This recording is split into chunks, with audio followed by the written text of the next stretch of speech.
हरे कृष्णा समस्त को स्वागत आज आमर एकादशी गोष्ठी आज आम बहुत भाग्य आज आम सहित अच्छा प्रभुपाद प्रिय प्रभु जैसे आपण समस्त जानी जे प्रभुपाद प्रिय प्रभु आम समस्त अति सीनियर एवं एडवांस्ड आमर प्रभुजी आमर सबु क्षेत्र में आमको गाइड करती एवं खास करी कांग्रीगेशन भक्त आमर गुरु महाराज कर माने डिसाइपल्स मानकु बहुत भल भाव प्रभुजी गाइड करती एवं प्रभुजी गाइडेंस रे आज ये आम इष्ट गोष्ठी ऑर्गेनाइज करिछु जे प्रति एकादशी आम सम्मिलित होचे आपण समस्ते तांको ना रु बुझी पार्थिबे जे वास्तव में गुरु महाराज को सबुठ प्रिय थिले प्रभुपाद बा अछंती प्रभुपाद तो सही भली प्रभुपाद प्रिय प्रभु को ना रु जना पड़छि जे से निजे प्रभुपाद सबुठ प्रिय तो प्रभुपाद प्रिय बहुत धन्यवाद आज आपण प्रभु जी हिंदी में कहना पसंद करेंगे तो हम सब हिंदी में ही उनके बारे में आज सुनेंगे। जी हरे कृष्णा। अगर किसी का कोई प्रश्न होगा तो लास्ट में बोलेंगे। हरे कृष्ण। प्रभु जी मेरे को कहना क्या है बताएं पहले, मीटिंग क्या है एजेंडा? मतलब हमारा मीटिंग अगर आपके पास कि एकादशी के अगर आपके पास ईयरफोन है, ईयरफोन लगाएंगे तो थोड़ा क्लैरिटी आएगा प्रभु। ईयरफोन तो नहीं है। नहीं, आवाज क्लियर है वैसे, मुझे तो क्लियर लग रहा है। क्लियर है, सुनाई दे रही है। क्लियर है, बहुत क्लियर। फैन चल रहा है, थोड़ा ब्रेक आ रहा है। अच्छा, शायद इंटरनेट कमी होगी, हमारे तो आ रहा है।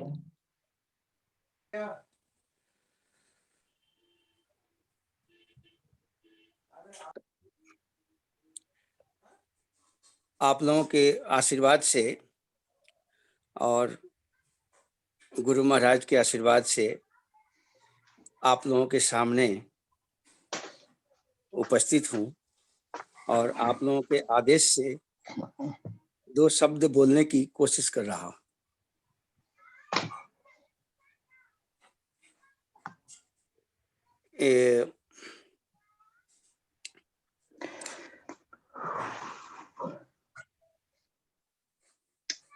अन्य अभिलाषिता शून्यम ज्ञान कर्मादि अनावर्तम अनुकूलेन कृष्णानुशीलनम भक्तिर उत्तमा। This is a definition given by Rupa Goswami on devotion.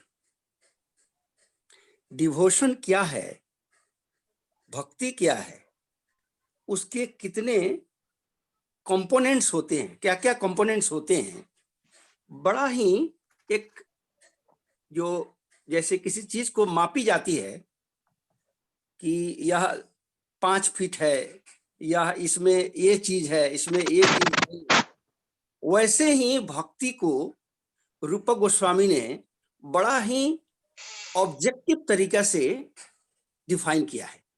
He has defined devotion in a very objective manner, not in a subjective manner. Of course, devotion is subjective. It is subjective. Much of this subjectivity is involved in devotion. It is a sort of realization, whereas devotion has been defined by Rupa Goswami in a measurable terms, in a very objective terms. Let us see what are the terms, the components that are available in the definition of devotion. अन्य अभिलाषिता शून्यम ज्ञान कर्मादि अनावर्तम। 3 शब्द इसमें use किया उन्होंने, ज्ञान कर्मादि अनावर्तम, और शुरू में कहा अन्य अभिलाषिता शून्यम। अन्य एनी अदर, अभिलाषिता डिजायर्स, शून्यम zero. Any other desires should be zero except should be zero, and Gyan Karmadi Anavartam, and it's and Gyan Karmadi Anavartam, and it should not be covered with Jnana and Karma. What kind of Jnana and what kind of Karma, that we have to understand later on, past. Anya Avilashita Sunyam Jnana Karmadi Anavartam Anukulena Krishnaanusilanam Bhakti Rutama. Devotion में devotion जो है अनुकूल भाव से होना चाहिए और यह ज्ञान और कर्म से आच्छादित नहीं होना चाहिए. It should not be covered with jnana and karma. Jnana here means what I have understood. I might have not, I may be, may be correct to a little extent or large extent, whatever, that you have to decide. But a jnana means here material knowledge. This devotion should not be covered with material knowledge, and karma should not be covered with material karma.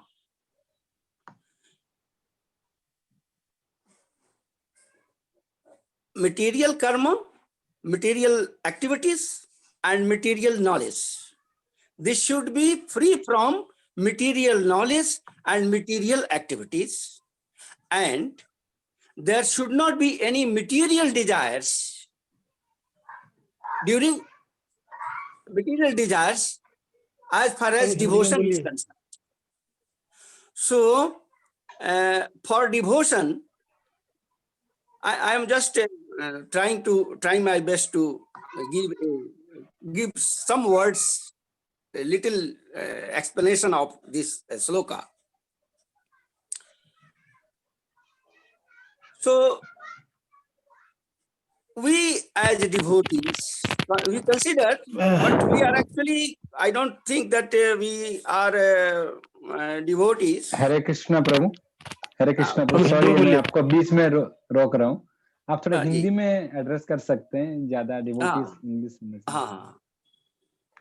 तो sorry प्रभु. ये जो भक्ति है, हम लोग समझते हैं कि हम भक्त हैं. हम लोग ये भी समझते हैं कि हम भक्तों के साथ रहते हैं. हम ये भी समझते हैं कि हम लोग मंदिर जाते हैं, किताब पढ़ते हैं, शास्त्र पढ़ते हैं, भागवत गीता पढ़ते हैं, धर्म ग्रंथ पढ़ते हैं, धर्म स्थान पर जाते हैं. लेकिन इसके बावजूद यदि हमारे लोगों के अंतर्गत भौतिक इच्छाएं कुट करके भरी हुई है और भौतिक ज्ञान से गाइड हो रहे हैं, भौतिक कर्मों के में लिप्त हैं, तो भक्ति नहीं है. भक्ति कर्म, भौतिक ज्ञान और भौतिक डिजायर्स, ये चीज जो है बड़ा सिंपल ढंग से रूप गोस्वामी ने डिफाइन किया है. और जिस चीज को नारद पंचता आपको नारद भगवान ने भी उसे बताया है, जो सिमिलर डेफिनेशन है उनका भी. So that definition I forget half is remembered. So that you all know. Now here मेरे कहने का मतलब ये है कि हम लोगों में ये अपनी भौतिक इच्छाएं कितना कम हो जाए, ये चेष्टा करनी. भौतिक ज्ञान कितना उससे संपर्क कम हो जाए और भौतिक कर्मों से जितना लगाव कम हो जाए, वह अच्छा है एक भक्त बनने के लिए. अन्यथा भक्त का एक वो माने एक क्या बोलते हैं उसे, हिपोक्रेसी बोलते हैं अंग्रेजी में. वो हिंदी शब्द हमको थोड़ा सा मालूम नहीं है उसका. हिंदी शब्द होता है एक, क्या बोलते हैं, वो हिंदी में उसे कहते हैं, क्या बोलते हैं, उड़िया में क्या बोलते हैं हिपोक्रेसी को? हेलो कृष्ण प्रभु, हिपोक्रेसी को उड़िया में क्या कहते हैं? कुटिलता कहते कि कपटता. कपटता. अच्छा, Yes. वो हमें हिंदी शब्द भूल रहे हैं। हिंदी शब्द बड़ा बढ़िया शब्द दिया, संस्कृत शब्द है। तो इसका अर्थ मैं समझा रहा हूं। तो हिपोक्रेसी का अर्थ क्या है कि हम एक्ट तो कर रहे हैं डिवोटी जैसा, लेकिन काम डिवोटी का नहीं है, गुण डिवोटी का नहीं है, एक्शन डिवोटी का नहीं है। तो गुण और कर्म डिवोटी का ही होना चाहिए। यदि गुण और कर्म डिवोटी का नहीं है लेकिन अपीयरेंस डिवोटी का है, तो उसको बोलते हैं hypocrite. So this hypocrisy is extremely dangerous for a devotee and extremely dangerous for devotional activity. इस चीज को हम, जैसे आप हम लोगों को इस चीज को रियलाइज करना है कि कहाँ हम कहीं रियल लाइफ से कहीं दूर तो नहीं भाग रहे हैं। अपने सोच में, अपने विचार में, अपने कर्मों में, अपने गुणों में रियल लाइफ से कभी दूर नहीं भागना है, अनरियल नहीं बनना है अपने आप को।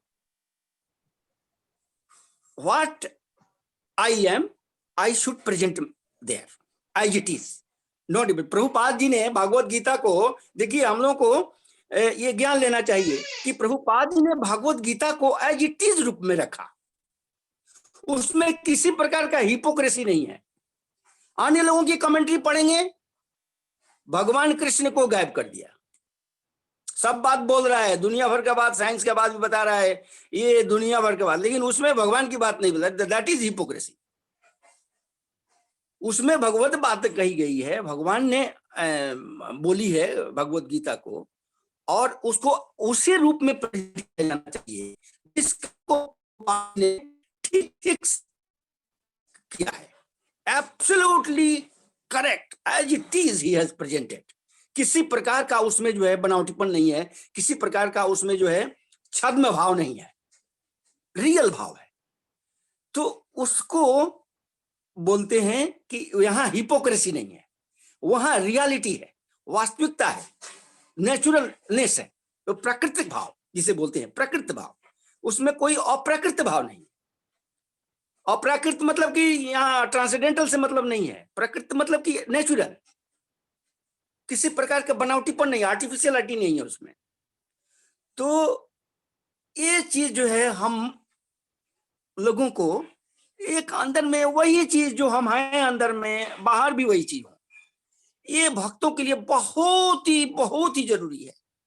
अब हम हैं कुछ, बोलते कुछ, करते कुछ, ये डिवोशन नहीं है। कभी भी वो डिवोशन नहीं हो सकता, डिवोटी नहीं हो सकता, और कभी भी वो डिवोशन में उसका जो है मन नहीं लग सकता। लगेगा अभी तो सब that will be artificial, because अपनी चेतना को वह आर्टिफिशियल बना रखा है, नेचुरल नहीं बना रखा है। नेचुरल जैसे पानी बहती है, पानी जैसे बह रही है, बह रहा है, तो वो उसका अंदर का भाव जो है, गुण अर्जर का जो प्रकृति है, उसमें बनावटीपन नहीं होना चाहिए, एज इट इज सरल भाव। अब यहां सरल भाव, भक्त के लिए सरल भाव का मतलब यह हुआ कि अहंकार नहीं होना चाहिए। यहां सरलता का मतलब यह है कि अहंकार नहीं होना चाहिए। सरलता का मतलब यह है कि वह उद्विग्न नहीं है। सरलता का मतलब यह है कि उसमें विकार नहीं है। यदि विकार युक्त है तो सरल नहीं है। सरलता का मतलब विकारों से रहित है। विकारों से जो रहित है वह सरल हो सकता है। इसीलिए विकारों से रहित होने के लिए चैतन्य महाप्रभु ने ये 8 श्लोक लिखा है, ये चाष्टकम दिया है।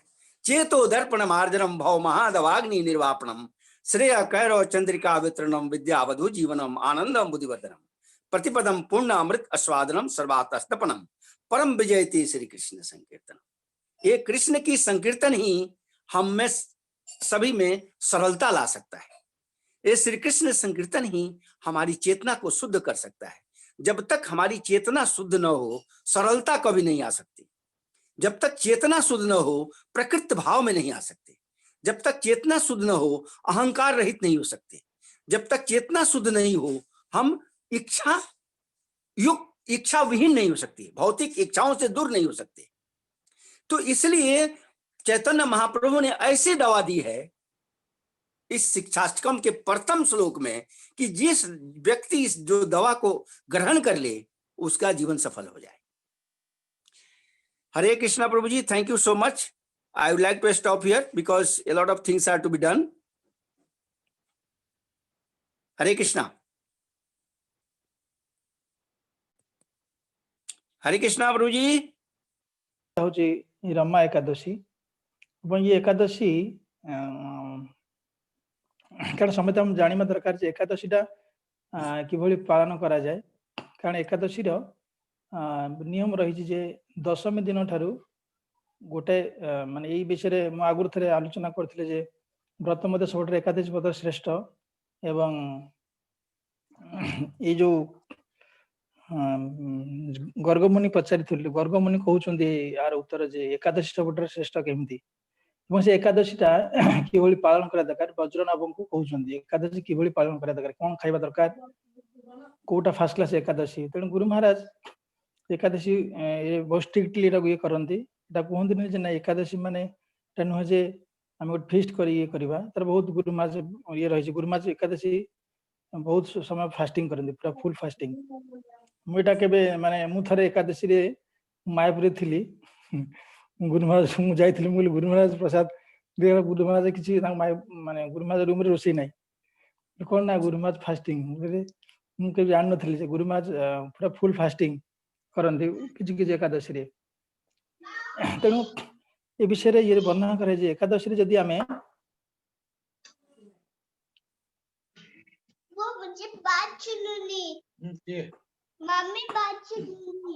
एकादशी जदि आमे पूरा निर्जला रुहे जो माने रही पारि निर्जला रुहे सेटा एकादशी फुल माने तार जो फल मिलिबो। एकादशी जदि आमे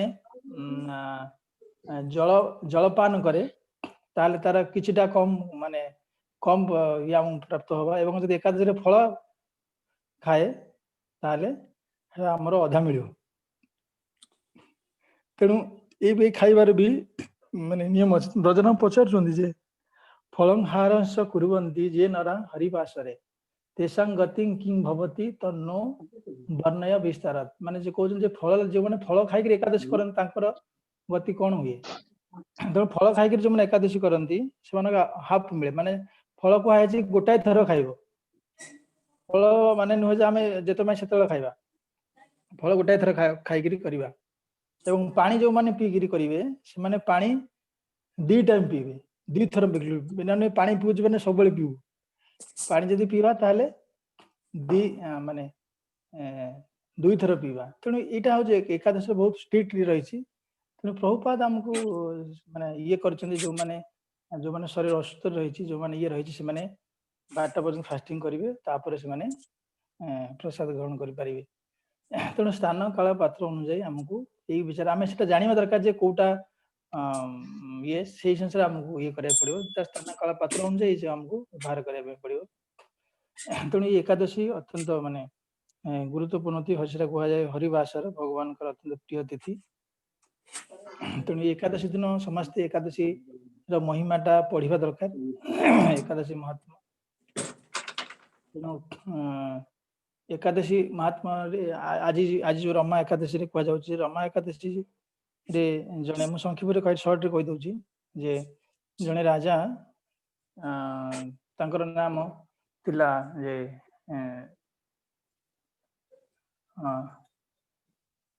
मुचुकुंद बोली जने राजा थिले। से मुचुकुंदकर से विष्णु भक्त थिले। कारण तांकर राज्य रे एकादशी दिन से माने कौन जो कहते नागरा बाड़ाई कहते जे एकादशी दिन तांकर राज्य रे एपरिकी पशु पक्षी मानक भी आहार बंद हो जाए। तेणु पशु पक्षी मानक आहार बंद थाए। तो मनुष्य कथा कौन कहवा। तेणु तांकर गोटे कन्या थिला, तांका नाम चंद्रभागा। तेणु चंद्रभागा जो मैरेज करथिले, तेणु से समय तांकर से जो मैरेज करथिले तांकर नाम होछि शुभन बोले शुभने। तो तेणु सी आसते शशुर घर को तेणु से दिन एकादशी पड़ी से दिन एकादशी जो पड़ी तेणु शशुर घर आसिले निहाती भल खाया पीया हवा दरकार तेणु तांकर पत्नी कहला अच्छा आज कारण शोभन जी से होचंदी बहुत माने कौन उपवास करि पारंदी ना तेणु से जो उपवास करि पारंदी तेणु आंकु खाया पीया निहाती दरकार तेणु तांकर स्त्री तक कहले देखो आज तो उपवास पिता मोर बापा तो बहुत रागिबे कारण आज हम राज्य रे डिक्लेयर कराई जे कौन सी व्यक्ति जल स्पर्श करियो ना एवं कोन बेभली कि पशु पक्षी माने भी पशु मान भी कौन खाद्य दिया से भी आज उपवास करेंगे तेणु यहाँ हूँ वैष्णव राजा मान मान कर्तव्य से ये प्रकार आम पूर्व जाने मणिपुर भी से राजा थे समस्ते भगवान भक्ति करते भगवान भक्त थे राजा एक्चुअली जो मैंने राजा से जब विष्णु को भक्ति करने प्रेरणा करते से राज्य से राम राज्य तेणु से राजा ये डिक्लेयर करते तेणु से कौन शोभन से उपवास करते ठीक अच्छे जेहेतु आसी समय उपवास कर उपवास करते उपवास कर राति पर रही रात्रि से शरीर त्याग करते कारण आम शरीर त्याग कलापर सी उन्नत गति प्राप्त होते जोटा कि वर्णना कराई मंदराचल पर्वत अति उन्नत शरीर प्राप्त हो ऐश्वर्यमय लोक प्राप्त होते तेणु ये वर्णना कराऊे ये एकादशी बहुत महात्मा रही जो माने जो प्रकार मनोभाव नहीं एकादशी व्रत पालन करती जे आम जमी कह जाए एकादशी दिन आगुरी भी आम ये करा जाए कौन ना संकल्प करा जाए जे आम आज केते माला जप करि परिबु आम आज रात्रि जागरण करि परिबु कि नहीं रात्रि जागरण करिबु कि नहीं कि ये सब जिनस पारण समय भगवान पाखे प्रार्थना करबा ये समस्त जो आम जो एकादशी व्रत आपन प्रीति विधान हो से जार जेकोसी प्रकार कामना रही से समस्त कामना भगवान एकादशी व्रत पूरा करती तेणु कर्मी माने एकादशी व्रत माध्यम भौतिक सुख मागती भक्त माने भगवान भक्ति मागती एकादशी होती हरिवास बहुत गुरुत्वपूर्ण तिथि तेणु एकादशी आम समस्त एकजुट हो भल तेणु मु विशेषकर आम आमर गुरु भाई माने काली मत किसी आमको ये करते जे ये गुरु महाराज जो समाधि सेवा मायापुर रे जो समाधि हेबे एवं समाधि रे सेवा कि भली सुरखुरे प्रति माने बहुत समय धरी गुरु महाराज सेवाटा चली पार से विषय रे से मत फोन करते तेणु मुझे सुरेशन से विषय अवगत करी काली विषय में आलोचना करी सहित तेणु सी आमको ये विषय डिटेल्स कहे केमी कौन आम ये विषय आगेवा सुरेशन बाबू मुझे रिक्वेस्ट कर विषय डिटेल्स समस्त अवगत करातु कि भली आम ये जिनस ये करवा हरे कृष्ण आ गोटे कथा आम जो भक्ति प्रेम महाराज उद्बोधन दौले आम मान भक्ति प्रेम महाराज बढ़िया कहते जे अभयचरण करने गुरु महाराज को प्रभुपाद कही नथि प्रभुपाद कही तमे मते मोर बही अनुवाद कर बंगला भाषा को अनुवाद करदब जो प्रभुपाद से चाहूले जे जड़े किए विद्वान आसी पहुंचु जे कि मोर जो इंग्राजी लेखा को पुणी आउ थे बंगला को अनुवाद कर सो दैट मो जो अनुभव माने लोक मान जो भूल भावुं मु विदेशी लोकों सहित ये करुच्ची तो एटलिस्ट मोर भारत रे गोटे भित्तिभूमि स्थापित हम तो जहाँ भाव मैंने आज a answer to the prayer but desire of Prabhupada गुरु महाराज joined ISKCON although quite late जदि बहुत शेष को आसिले गुरु महाराज बहुत दुख प्रकाश करती मुझे डेरी रे कहीं आसिली इस्कॉन रे तो जहाँ भी हो प्रभुपाद अनुवाद कथा कही किंतु अभयचरण कथा कही नथि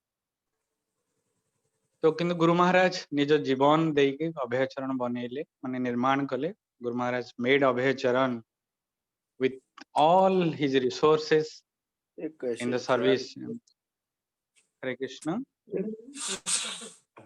किछ असुविधा होची कि अमृतेश प्रभु नहीं प्रभु जी सब सुबुची सब हमको सब म्यूट कर देछन त जणे अनम्यूट कर देले आज्ञा साउंड हला एबे आज्ञा तो मोर फोकस होची माने हां मोर ए पॉइंट ए कथाटी को आनिबार एठी उद्देश्य होचंदी हाँ हे पारे गुरु महाराज ସମସ୍ତଙ୍କୁ ତ ସମ୍ଭବ ନୁହେଁ ନା, ବ୍ୟକ୍ତିଗତ ଭାବେ ସମସ୍ତଙ୍କୁ କିଛି ନିଜର ଇଚ୍ଛା କହିବାଟା ସମ୍ଭବ ନୁହେଁ। କାହାକୁ କାହାକୁ କହିଛନ୍ତି, କାହାକୁ କହିନାହାନ୍ତି। କିନ୍ତୁ ଯେମିତି ଆମେ ଜାଣିଲେ ଯେ ଯଦିଓ ଅଭୟଚରଣ ପାଇଁ ଗୁରୁ ମହାରାଜଙ୍କୁ ପ୍ରଭୁପାଦ କହିନଥିଲେ, नहीं ଷ୍ଟିଲ୍ नहीं, अरे वो चार्ज वाला ये लगाता है ना। सॉरी प्रभु से म्यूट नथिले तो से साउंड हां कोन प्रभु okay, अभय no matter. तो means the point is as per mane in addition to the words of instructions of Guru Maharaj, mane गुरुंकर आदेश सहित गुरुंकर मनोभाव को भी नहीं कि हमको सेवा करने को पड़िबो। तो आम परिवेश जदि सेटा हेई पारिबो ताले हमें सेटा कले जेमति प्रभुपाद कर माने दिव्य शरीर संग लाभर वंचित हेई मध्य 1977 मसीह एमती तांको गुरुदेव कथा कहउथिले आम गुरु महाराज जो करुणा सागर लिखिचंदी सत्य जेमती तांको गुरु महाराज तांको पाखरे अछंती। तो एई भलिया प्रभुपाद सब बेले कहउथिले जे मो गुरु महाराज मो सहित अछंती। तेणु एई दीटा कथा माने गुरुंकर आदेश जोटा से स्पष्ट भावे कहिसंती सामूहिक भावे हो बा व्यक्तिगत भावे हो ताको नै कि हमें बंचिबा ताको पालन करिबा आउट हैला गुरुदेवंकर मनोभाव। तेणु जो गुरुदेवଙ୍କ मनोभाव आउ हमर देखिबा हम परंपरा रे माने जेमति भगवान माने हमर से श्लोकटा तो मैं कहि परिबिनी किंतु हमें समस्त जानि जे माने शिवजी पार्वती को कहउछंती जे माने भगवानकर भक्तंकर सेवाटा भगवानको सेवा ठाରୁ बहुत मूल्यवान। तेणु से दृष्टि गुरुंकर सेवा आम पई बेसी आशीर्वाद प्रदायक। भगवान को सेवा तो आम करूचे गुरु तो आमको शिखेइछंती बा आम परंपरा आम तो बहुत शिखुचे करूचे किंतु गुरुंकर सेवाटा होची बहुत इंपोर्टेंट। एवं आज जेतेबेले गुरु महाराज अप्रकट हेई गले हाँ जो दिन जेबे गुरु महाराज असुस्थ हले आमे समस्त देखि पारले जे सारा विश्वर इस्कॉन लीडर्स बा इस्कॉन बाहर भी जो माने नेतृस्थानीय आध्यात्मिक जगतर जो माने नेतृस्थानीय व्यक्ति समस्त विचलित हो गले समस्त एक स्वर रे भगवान को प्रार्थना करबा को लागले। तो जहाँ भी हो भगवान को इच्छा जहाँ ता हैला फलवती हैला गुरु महाराज अप्रकट हो गले। अप्रकट हैला पर भी मासे पर्यंत आमर इस्कॉन रो जो नेतृस्थानीय गुरुवर्ग बा नेतृस्थानीय जो माने अधिनायक नौछन मैनेजर परिचालक गण समस्त भी निज निजर अनुभूति गुरु महाराज विषय रे से लिपिबद्ध हैला जहाँ कि वर्तमान प्रभुपाद गत प्राण एक बही नाम प्रकाशित हो सारे आपण मैंने यहाँ भी जानी रखु चाहिए भी सेटा आपण मगे रखिपारे पाखे रखा उचित निहाती किंतु ये सब कथा कहवा कथा है गुरु महाराज अप्रकट हवा गुरु महाराज अप्रकट हेले जुलाई मासरे तो आज आसी है नवेम्बर तो आम देखिपुचे आस्ते आस्ते जे सामग्रिक भाव इस्कॉन परिसर रे गुरु महाराज जी स्मृतिचारण कर स्वाभाविक भाव आस्ते आस्ते कमी आसते आहरी कमी जीवे एतरे काहाकू दोष देवार नहीं एटा हूँ संसार निर्माण भी सही शैली होती। तो एमती कहबार माने है गुरु महाराज जो उत्कृष्ट सेवा गुरु महाराज वर्तमान निज जो समाधि विश्राम नौछंदी उत्कृष्ट सेवा वर्तमान इस्कॉन नेतृस्थानीय व्यक्ति माने भी से आग्रही अच्छा सब किसी ध्यान केन्द्रित करुछंदी किंतु समय क्रमे तांकर भी बहुत अन्य दायित्व आसी से ध्यान कमी अल्टीमेटली माने सर्वशेष रे द डॉग स्टॉप्स हियर भलिया माने the responsibility lies with disciples माने शिष्य मानक कांधरे ही से दायित्व रहिबो केमती गुरु महाराज निरंतर भावे उत्कृष्ट सेवा पाइबे। तेणु से दिगरे माने भारत रे दुईटे जगह टू प्लेसेस तो उज्जैन एवं मायापुर सेठी गुरु महाराज समाधि निर्माण कराजिबे। तो गुरु महाराज तो निजे अवस्थान करूछन मायापुर रे एवं गुरु महाराज स्मृति रे पुष्प समाधि उज्जैन रे निर्माण कराजिबे टिके समय लागिबे किंतु मायापुर रिसेंट हेबे। तो सेमाने गोटे जिनस चाहूछन जोटे गोटे भल भावना काली भी आमे से विषय डिस्कस करूथुलु प्रभु जगन्नाथ भी गोटे कर्पस फंड अच्छी which is amounting to some 1000 crore से कर्पस फंड रो इंटरेस्ट रु प्रभुंकर जगन्नाथ मंदिर रे जो सब विभिन्न पर्वपर्वाणी पालन होउछंदी ता बाद जो खर्च होची जो माने सब दरमा नउछंदी एक्चुअली से कर्पस फंड रो इंटरेस्ट रु ही ये सब कथा करा होउछंदी। माने एई सेई जो माने सेई भावना अनुरूप से भक्त माने जो माने सेवक माने चिंता करूछंती गुरु महाराज सेवा पे गोटे कर्पस फंड करिवे जो कर्पस फंड रे इंटरेस्ट रे दीर्घ काल पे आशा करा माने करा जाउछि जे दीर्घ काल पई आमे गुरु महाराज को उत्कृष्ट सेवा प्रदान करि परिबा तेणु से दिगरे से माने हमको फोन करथिले किछि आर्थिक सेवा चाहुथिले तो आमे काली डिस्कस कलु जे आमे तो एठी भी हमको दबाको पड़िबो निश्चित तापरे उज्जैन रे भी जेतेबेले मंदिर निर्माण हेबे आमे सेठी भी सहयोग करबा पड़िबे गोटे डिफरेंस होची मायापुर रे निर्माणटा माने मायापुर रे गुरु महाराजंकर समाधि निर्माण रो मुख्य दायित्व इस्कन निजे नै छथि किंतु उज्जैन रे गुरु महाराजंकर निर्माण रो दायित्व शिष्य मानक ऊपर मुख्यतः निर्माण परे परिचालना बा सेवा तो मायापुर रे सेवाटा मुख्यतः सेवक मानक ऊपर बा शिष्य मानक ऊपर किंतु उज्जैन रे बहुत निर्माण एवं सेवा सेही दीर्घ काल पर्यंत चलिबो माने सुरखुरी रे एवं उत्कृष्ट गुणवत्तार सहित माने फॉर सेवा सस्टेनेबल सेवा क्वालिटेटिव सेवा फॉर लॉन्ग टाइम तो ये सब दीटा जिनस उज्जैन रे सेटा शिष्य मानक ऊपर तो ता छड़ा माने ए दुटी इंटरनेशनल हमर माने सर्वभारतीय हमर दायित्व बा सेवा छड़ा आमे भुवनेश्वर रे भी बा ओडिसा स्तर रे भी आमे किछि सेवा योजना करिछि आमे समस्त प्राय समस्त अल्प बहुत जानी थिबे आमे नेचे निष्पत्ति तो ता भितर होचन जो प्रभु माने daily course of Guru Maharaj जोटा एबे इंग्लिश रे सकाळु आमे पाउचे प्राय बेले बेले डेरी ही जाउची मोर असुविधा थिले तो से डेली कोर्स गुरु महाराजंकर डेली कोर्स प्रभुपादंकर may be within a month or two इटा सब टाइप हे जिवे माने माताजी मते काली कहूतिले हमर किछि भौणी से माने सहयोग करयो राजी अछंती एवं किछि भाई माने भी माने निर्भयानंद प्रभुଙ୍କ सहित से माने डीटीपी करिवार सहाय्य करिवे तेणु ए दुटी हमर इमीडिएटली विद इन 2 मंथ हमको प्रिंट रो गोटे आसी माने गोटे दायित्व आसी पहुंचबे जो दुटी प्रिंट करिया पे पड़ेगा डे प्रभुपादଙ୍କ डेली कोर्स एवं गुरु महाराजଙ୍କ डेली कोर्स तापरे होचंदी हमर भुवनेश्वर रे हमर जो माने आमे जेहेतु समस्त भुवनेश्वर मंदिर रे दीक्षा नैचे भुवनेश्वर मंदिर भी आर्थिक भाव ते स्वच्छल नुहे तेणु भुवनेश्वर जमती आमे जेतेबेले प्रथमे प्रभुपाद प्रिय प्रभु माने बढ़िया कहि परिबे से जिंस सम पुराणा भक्त माने कहि परिबे जेतेबेले 14-15 मसिया रे प्रभुपादंकर व्यास पूजा तो आमे समस्ते आम व्यास माने गुरु महाराजंको व्यास पूजा रो 40,000 टका देइथिलु मंदिर को मंदिर सेतेबेले उत्कट आर्थिक समस्या दे गति करथिले तो एटा आमे समस्ते देखलु जे गुरु महाराज तो सब बेले प्रभुपाद गत प्राण तेणु गुरु महाराज बेसी खुशी हेबे प्रभुपादଙ୍କ सेवारे बा प्रभुपादଙ୍କ अनुष्ठान रे किछि सेवा हेले तेणु आमे समस्त करिथिलु किंतु तापरे आमे सेटाको बजाय रखि पारलुनी माने आर्थिक सेतिकी आमे कलेक्ट करि पार नथुलु आमे सेतिकी बजाय रखि पारलुनी किंतु सेरा हम मने रे अछि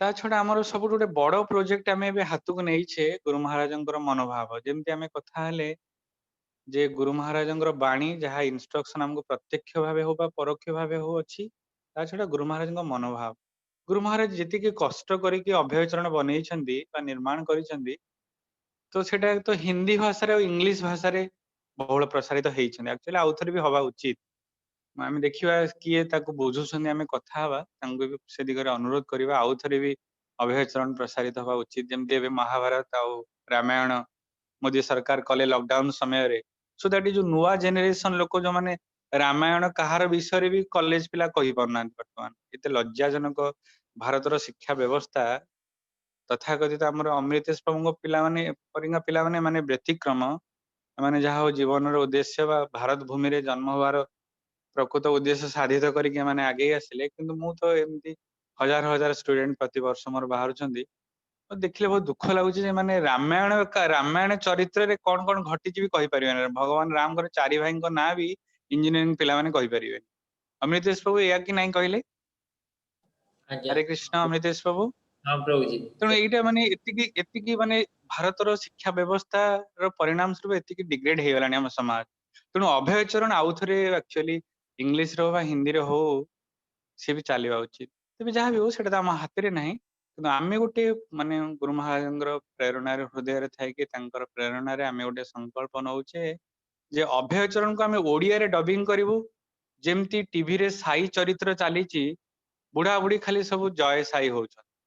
ଗୋଟେ ସାଇ ଚରିତ୍ର ମାନେ ମୋର ସମ୍ମାନ ଅଛି, ମୁଁ କିଛି ଇଏ କରୁନି, ମୁଁ କିନ୍ତୁ ଦେଖୁଛି ବହୁତ ବିଦ୍ୱାନ ତା ଦେହରେ ଆସିକି ସାହିତ୍ୟିକ ପ୍ରବନ୍ଧକ ସବୁ ବସିକିରି ସେ ସାଇଙ୍କର ଯୋଉ ଗୋଟେ କଣ ସାଇ ଭାଗବତ ଅଛନ୍ତି ସେ ତା ଭିତରେ ସବୁ ପର୍ଯ୍ୟାଲୋଚନା ହଉଛି। ଠିକ ଅଛି, କିଏ କଣ କରୁଛନ୍ତି ଆମେ ତ ଆଉ କିଛି ସେଟା କହିବୁନି, ଆମେ ତ ଗୃହସ୍ଥ, ଆମେ ଏତେ ମାନେ ହଳାଧର ମହାରାଜଙ୍କ ପରି ଏତେ ଈଶ୍ୱରୀୟ ଶକ୍ତିରେ ବଳିଆନ ନୁହେଁ ଯେ ଆମେ ଗୋଟେ କିଛି କଠୋର କଥା କହିଦବୁ। କିନ୍ତୁ ଆମକୁ ସେଇଟା ଭାରି କଷ୍ଟ ଲାଗୁଛି ଯେ ଯୋଉଟା ଯଥାର୍ଥ ତତ୍ଵ, ଯଥାର୍ଥ ଭକ୍ତଙ୍କ ଚରିତ୍ର। ପ୍ରଭୁପାଦ ହଉଛନ୍ତି ମାନେ ସର୍ବଶ୍ରେଷ୍ଠ ବୈଷ୍ଣବ। ସିଏ ମାନେ ପ୍ରଭୁପାଦଙ୍କୁ ତ ଶାକ୍ତା କେଶ ଅବତାର ବୋଲି ବି, ମାନେ ଯେମିତି ମହାପ୍ରଭୁ ଲୁକ୍କାୟିତ ଅବତାର, ସେମିତି ପ୍ରଭୁପାଦଙ୍କୁ ବି ଶାକ୍ତାକେଶ ଲୁକ୍କାୟିତ ଶାକ୍ତାକେଶ ଅବତାର ପରି ମାନେ ବିଚାର କଲେ ବି କିଛି। ଗୁରୁ ମହାରାଜ ତ ଏଥିରେ ଫୋକସ କରୁଥିଲେ ଏଇ କଥାଟାକୁ। ଗୁରୁ ମହାରାଜ କହୁଥିଲେ, ଗୁରୁ ମହାରାଜ ବି ରିସେଣ୍ଟଲି ଗୋଟେ କହୁଥିଲେ, ପ୍ରଭୁପାଦଙ୍କୁ ଜଣେ ଭକ୍ତ ପଚାରିଲେ, ପ୍ରଭୁପାଦ ଆପଣଙ୍କର ଆଧ୍ୟାତ୍ମିକ ପରିଚୟ କଣ? ପ୍ରଭୁପାଦ କହିଲେ, ମୁଁ ଯଦି କହିବି ମୋର ପ୍ରକୃତ ଆଧ୍ୟାତ୍ମିକ ପରିଚୟ ତମେ ସବୁ ଫେଣ୍ଟ ହେଇଯିବ। ତେଣୁ ଗୁରୁ ମହାରାଜ ସେଇଠି କହିଲେ ତା ମାନେ କଣ? ତା ମାନେ ହଉଛି ପ୍ରଭୁପାଦ ହଉଛନ୍ତି ଶାକ୍ତାକେଶ ଅବତାର, କିନ୍ତୁ ଲୁକ୍କାୟିତ ଶାକ୍ତାକେଶ ଅବତାର। ଏବେ ରିସେଣ୍ଟ 2 ଦିନ ତଳେ ମୁଁ ଗୋଟେ କ୍ଲାସରେ ଶୁଣିଥିଲି। ତେଣୁ ପ୍ରଭୁପାଦ ଏତେ ବଡ ମାନେ ଏତେ ଇଏ, ଗୁରୁ ମହାରାଜଙ୍କର ମୁଡ କଣ ଥିଲା, କେତେ ପରିଶ୍ରମ କରିଛନ୍ତି ଗୁରୁ ମହାରାଜ। ଭକ୍ତିପ୍ରେମ ମହାରାଜ ଯେମିତି କହୁଥିଲେ, ଜଗନ୍ନାଥ ମନ୍ଦିର ଭିତରେ ସୁଟିଂ ଏଇଟା ଛୋଟିଆ କଥା। ମାନେ ଆଜି ଇସ୍କନ ନାଁ ଶୁଣିଲେ ଆମକୁ କେତେ ମାନେ ଇଏ, ଜଗନ୍ନାଥ ମନ୍ଦିରରେ କେତେ ଇଏ କରୁଛନ୍ତି। ମହାପ୍ରଭୁଙ୍କୁ ବି ସେମାନେ ଅବମାନନା କରିଥିଲେ। କିନ୍ତୁ ଗୁରୁ ମହାରାଜଙ୍କର ମାନେ ପରିଶ୍ରମ ଏବଂ ତାଙ୍କର ଯୋଉ ସଂକଳ୍ପ ପ୍ରଭୁପାଦଙ୍କ ପ୍ରତି ଦେଖନ୍ତୁ, ତା ପରିଣାମ ସ୍ୱରୂପ ମାନେ ସିଏ ସେ ସମୟରେ ଯୋଉ ବ୍ୟବସ୍ଥା, ମାନେ ଜଗନ୍ନାଥ ମନ୍ଦିର ଆଡମିନିଷ୍ଟ୍ରେସନକୁ ବୁଝେଇକି ତା ମନ୍ଦିର ଭିତରେ ସେ ସୁଟିଂ କରିଛନ୍ତି। ତେଣୁ ସେଇଟା ସେ କହୁଥିଲେ, ମାନେ ଯେତେବେଳେ ପ୍ରେମାନନ୍ଦ ପ୍ରଭୁ କହିଲେ ଭକ୍ତି ପ୍ରେମ ମହାରାଜଙ୍କୁ ଯେ ଆମେ ସିନା ମହାରାଜଙ୍କୁ ହରେଇଲୁ, ଆଉ ଆପଣ ମହାରାଜଙ୍କ ସ୍ଥାନରେ ଆମକୁ କହିବେ। ଗୁରୁ ସେତିକିବେଳେ ଭକ୍ତି ପ୍ରେମ ମହାରାଜ କହିଲେ, ଗୁରୁ ମହାରାଜଙ୍କ ସ୍ଥାନ କେହି ନେଇପାରିବେନି। ସେଇ ଉଦାହରଣ ସମୟରେ ସେଇଟା ସେ ବୁଝେଇଲା। ଆପଣମାନେ ସମସ୍ତେ ଶୁଣିଛନ୍ତି, ଆଇ ଏମ୍ ଜଷ୍ଟ ରିଫ୍ରେସିଂ ଯେ ଜଗନ୍ନାଥ ମନ୍ଦିର ଭିତରେ ସୁଟିଂ କରେଇବା ଏଇଟା ଗୋଟେ ପୁଣି ଇସ୍କନ ମହାରାଜ। ହଁ, ଗୋଟେ ଫିଲ୍ମ ଷ୍ଟାର ସିଏ ଆସିବ, ରାଜନେତାଙ୍କୁ ମନ୍ତ୍ରୀଙ୍କୁ ଦେଇଦବ ଲକ୍ଷେ ଟଙ୍କା, କି କଲେକ୍ଟର ପୁରୀ, କହିବା କଥା ନୁହେଁ ଅଫିସିଆଲ ଫୋରମରେ ଗୁଡା ସବୁ, ତ ଏମିତି ସବୁ ଘଟେ। କିନ୍ତୁ ଜଣେ ଇସ୍କନର ମହାରାଜ ପୁଣି ଜଗନ୍ନାଥ ମନ୍ଦିର ଭିତରେ ସୁଟିଂ କରିବେ, ତ ଏଇଟା ମାନେ ବହୁତ କଷ୍ଟ। ସେତିକି ମାନେ ଗୁରୁ ମହାରାଜ ସେତିକି ଉଚ୍ଚ ସ୍ତରର ବ୍ୟକ୍ତିତ୍ୱ, ଆଧ୍ୟାତ୍ମିକ ବ୍ୟକ୍ତିତ୍ୱ ବୋଲି ତାଙ୍କର ସେ ସାମର୍ଥ୍ୟ ଥିଲା। ତ ମୁଁ ବହୁତ ସମୟ ମାନେ ବ୍ୟାକଗ୍ରାଉଣ୍ଡ ଟା କହି ସାରିଲାଣି। ତ ଉଦ୍ଦେଶ୍ୟ ହଉଛି ଗୁରୁ ମହାରାଜଙ୍କର ମନୋଭାବ ଅନୁରୂପ ଆମେ ମାନେ ଅଭୟ ଚରଣକୁ ଓଡିଆରେ ଡବିଂ କରିବା, ଯୋଉଟା କି ଗୋଟେ ବହୁତ ବଡ ପ୍ରୋଜେକ୍ଟ। ସେଥିରେ କେବଳ ଆମେ ଯେହେତୁ ଓଡିଆ ଭାଷାରେ କରିବା, ତ ମୁଖ୍ୟତଃ ଆମେ ଓଡିଆ ଭକ୍ତ ମାନଙ୍କର ଏଇଟା ଦାୟିତ୍ୱ। ଓଡିଆ ଭକ୍ତ ମାନଙ୍କ ଭିତରେ ଆମର ଓଡିଆ ଶିଷ୍ୟ ଶିଷ୍ୟା ମାନଙ୍କର ଏଇଟା ହଉଛି ଦାୟିତ୍ୱ। ତେଣୁ ଏତେ ସବୁ ପ୍ରୋଜେକ୍ଟ ଭିତରେ ଆଉ ଗୋଟେ ଛୋଟ ପ୍ରୋଜେକ୍ଟ ମୁଁ ପ୍ରଭୁପାଦ ପ୍ରିୟ ପ୍ରଭୁଙ୍କର ଗୋଚରାର୍ଥେ କହିବି, ମାନେ ଫର ଦ କାଇଣ୍ଡ ନଲେଜ ବା information of Prabhupada Priya Prabhu and other God brother and God sisters who are not present yesterday. Actually, one thought has come. I can cite one more example in very brief. All of you know actually Bhakti Brajananda Maharaj, Akinchan Prabhu, previously Akinchan Prabhu. So I remember whenever Burla ISKCON temple was being constructed, so he fell down. Somehow accidentally he fell down from the roof and got his leg fractured. So by that time, actually, Burla ISKCON was in a developing stage, not having money to take care for the treatment of the devotee. But somehow, some Grihastha devotee they came in, and somehow they managed. But you see, because our Bhubaneswar temple is in not monetarily so much affluent, ଆମ ଯେହେତୁ ଭୁବନେଶ୍ୱର ମନ୍ଦିର ଏତେ ସ୍ୱଚ୍ଛଳ ନୁହେଁ ଆର୍ଥିକ ଦୃଷ୍ଟିରୁ, at least ଆମେ ଚିନ୍ତା କରୁଛୁ ଯେ ଆମର ଯୋଉ ଭାଇ ମାନେ ଗୁରୁ ଭାଇ ମାନେ ରହୁଛନ୍ତି ପୂର୍ଣ୍ଣକାଳୀନ ଭକ୍ତ, ଆମେ ସେମାନଙ୍କ ପାଇଁ ଗୋଟେ ମେଡିକାଲ ଇନ୍ସୁରାନ୍ସ ବି କରିବୁ। ସୋ ଦ୍ୟାଟ କଣ ଗୋଟେ ଅସୁବିଧା, ଯେମିତି ମାନେ ମତେ ମାତାଜୀ 6 ମାସ ତଳେ 7 ମାସ ତଳେ ଥରେ କଥା ପ୍ରସଙ୍ଗରେ କହିଲେ ଯେ ଆମର ଅମୃତେଶ ପ୍ରଭୁଙ୍କର ଗୋଟେ ଆକ୍ସିଡେଣ୍ଟ ହେଇଥିଲା। ମତେ ଶୁଣି ବହୁତ ଦୁଃଖ ଲାଗିଲା ଯେ actually I should contribute something, କରିପାରିନଥିଲି। But that has hurt my heart ଯେ ଏତିକି ବି ଦକ୍ଷ ମାନେ ସାମର୍ଥ୍ୟ ନାହିଁ ଗୋଟେ ଗୁରୁ ଭାଇ ଯେ ସବୁ କିଛି ଛାଡି ଦେଇ ପଳେଇ ଆସିଛନ୍ତି ଗୁରୁଙ୍କ ସେବା ପାଇଁ। ଆମେ ଗୋଟେ ଗୃହସ୍ଥ ହିସାବରେ କଣ ତାଙ୍କୁ ଏତିକି ବି ତାଙ୍କର ଗୋଟେ ଅସୁବିଧା ପଡିଲେ ସାହାଯ୍ୟ କରିପାରୁନୁ।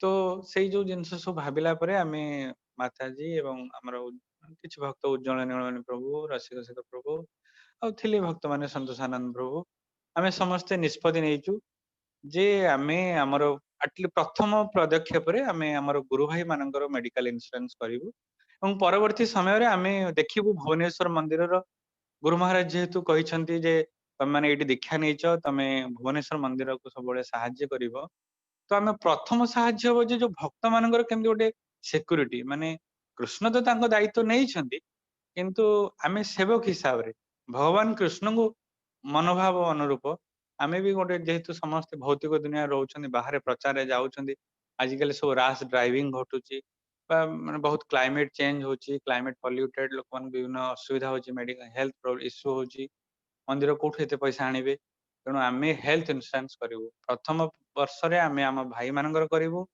ଦ୍ୱିତୀୟ ବର୍ଷ ବା ତୃତୀୟ ବର୍ଷ ବା ଚତୁର୍ଥ ବର୍ଷ ଭିତରେ ଆମେ ଭୁବନେଶ୍ୱର ମନ୍ଦିର ସବୁ ଭକ୍ତ ମାନଙ୍କ ପାଇଁ ଆମେ କରିବୁ। ତ ଏଇ ଯୋଉ ଜିନିଷଟା ଆମେ କରିବା, ମାନେ ଆମେ ଯଦି କରିବା ତାକୁ ଆର୍ଥିକ ମାନେ ସେଇ ଆମାଉଣ୍ଟରେ ଆର୍ଥିକ ମାନେ ପାୱାର ଦରକାର ବା ଶକ୍ତି ଦରକାର, ତେଣୁ ଆମର ମାନେ ଭାଇ ଭଉଣୀ ମାନଙ୍କ ଭିତରେ ମାନେ ଅଳ୍ପ କେତେ ଜଣ ଅଛନ୍ତି ଯୋଉମାନେ ଆର୍ଥିକ ଭାବେ ଟିକେ ସ୍ୱାଚ୍ଛନ୍ଦ୍ୟରେ ଚଳି ପାରୁଛନ୍ତି, ମାନେ ସ୍ୱାଚ୍ଛନ୍ଦ୍ୟ ମାନେ ତ ଆଉ କି ଆମେ କି ଅମ୍ବାନୀ ନୁହେଁ, କିନ୍ତୁ ଯାହା ବି ହଉ ଅଳ୍ପ କେତେ ଜଣ ଅଛନ୍ତି, କିନ୍ତୁ ପ୍ରାୟ ସମସ୍ତେ ଅନ୍ୟମାନେ ସଂଘର୍ଷ କରୁଛନ୍ତି, ମାନେ ଭୌତିକ ଦୁନିଆରେ ତାଙ୍କୁ ସଂଘର୍ଷ କରିବାକୁ ପଡୁଛି।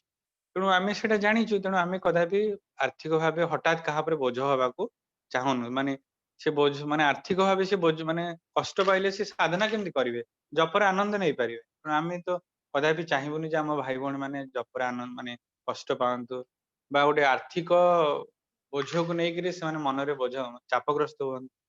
ତେଣୁ ଆମେ କାଲି ବହୁତ ଚିନ୍ତା କଲା ପରେ ଆମର ରୁଦ୍ରାଦିତ୍ୟ ପ୍ରଭୁ ପ୍ରଥମେ ସଜେଷ୍ଟ କଲେ, ଯୋଉଟା କି ଆଗରୁ ଚାଲିଥିଲା, ଅଫକୋର୍ସ ଆଗରୁ ଚାଲିଥିଲା ଦିଗ୍ବିଜୟ ପ୍ରଭୁ ଏବଂ ଆମର ଇନ୍ଦୁମତୀ ମାତାଜୀ, ଶେଷାଇ ପ୍ରଭୁ ଏସବୁ ଏଇଟା ଚଲେଇଥିଲେ, କିନ୍ତୁ ସମୟ ସେଟା ବନ୍ଦ ହେଇଯାଇଥିଲା, କିନ୍ତୁ କାଲି ରୁଦ୍ରାଦିତ୍ୟ ପ୍ରଭୁ ସେଟାକୁ ଆଉଥରେ